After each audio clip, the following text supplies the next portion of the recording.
Hello everyone. Today we are going to do the experiment to calculate the modulation index by observing the amplitude modulation wave. Okay, so this is our second experiment, and what is the aim for this experiment? To calculate the modulation index by observing the amplitude modulation wave. Now in this experiment, what are the apparatus we are using? First, we are using the function generator. In this experiment, we required two function generator. What is the role of function generator? To generate the frequency. So we required for our information signal always in the low frequency.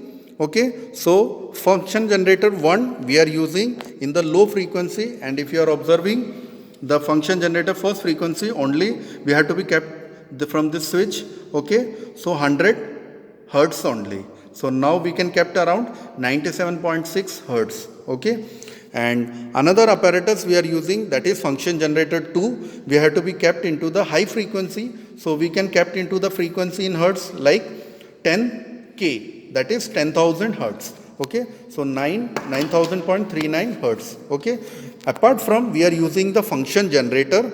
Okay, now these are the three apparatus we are using mainly. Apart from, we can use to connect the probe. Okay, so now, okay, so in this theory, in this experiment, we are going to calculate the modulation index. So to calculate the modulation index, what are the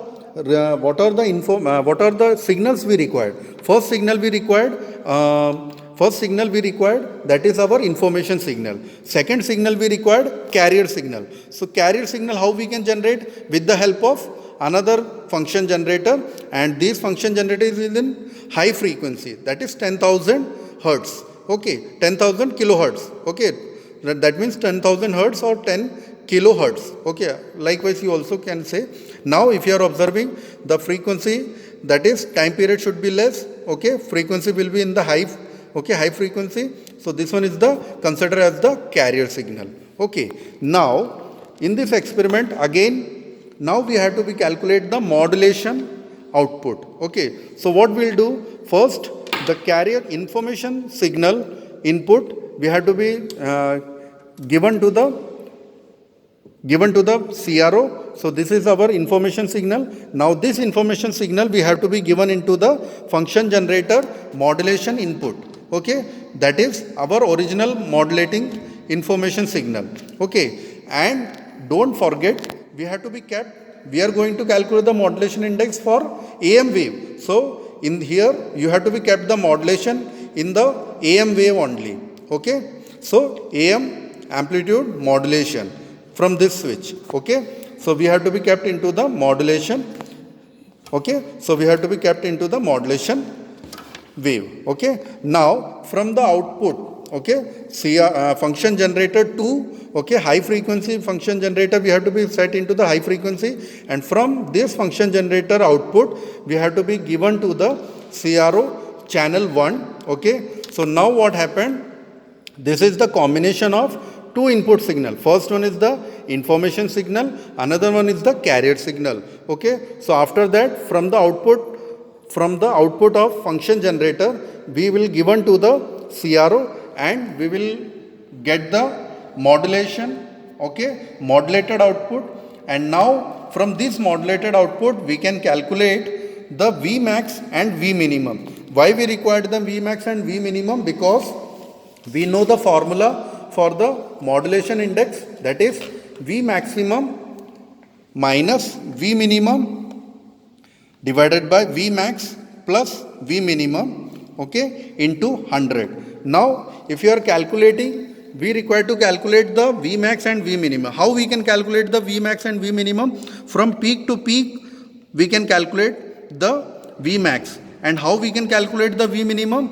That is from minimum to peak minimum. Okay, so V max, that is the, okay, now you can calculate the V max. You can kept into this position. Okay, now 1 2 3 4, so 4 into volt per division, if you are observing, that is the 0.1. So 4 into 0.1 volt per division, that is our V max. Now you can calculate the V minimum, how much? Minimum to minimum. Again you can kept into the position and calculate the V minimum. 1, 2, 3. Okay, 1, 2, 3. 2.2. No, just a minute.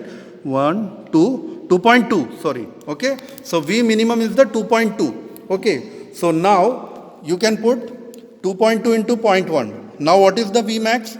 4 into 0.1 minus 2.2 into 0.1 divided by 4.1, that is V max, plus 2.2 into 0.1.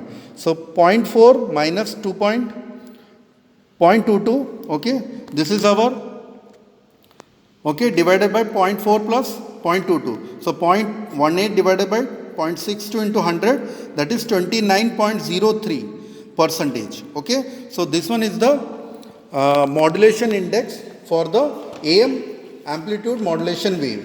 Okay, so this is the basic concept behind the amplitude modulation index by observing the amplitude wave. Now, what is the theory behind this? We know the modulation index given by the V max by Vc. Okay, V suffix m divided by V suffix c. Okay, so in this concept we know the one complete cycle for the modulating. Okay, that is sine wave. It is shown in the figure. Okay, so you already know. Okay, so and apart from with the help of this two information signal, that is information signal and carrier signal, we can easily calculate the modulating output or modulated output. From this modulated output we can easily calculate the V max and V minimum, and we can easily calculate the amplitude modulation index, that is in percentage, and our value will come, that is 29.03 percentage. Okay, so hope everyone understood. Okay, in this experiment we are using the apparatus, 2 function generator and 1 CRO. Apart from, we required the 2 cables. Okay, so what is the okay, what is the procedure regarding? First, from function we have to be given the information signal from first function generator 1 to function generator 2. Okay, then what we'll do, from carrier signal we can take the function generator 2 to CRO, and with the help of we can get the high frequency signal, because carrier signal always having the high frequency signal. Okay, so now after this information signal we have to given to function generator 2, and from function generator 2 again with the help of carrier signal we have to be given to the CRO, and at last we will get the modulated output. Okay, thank you.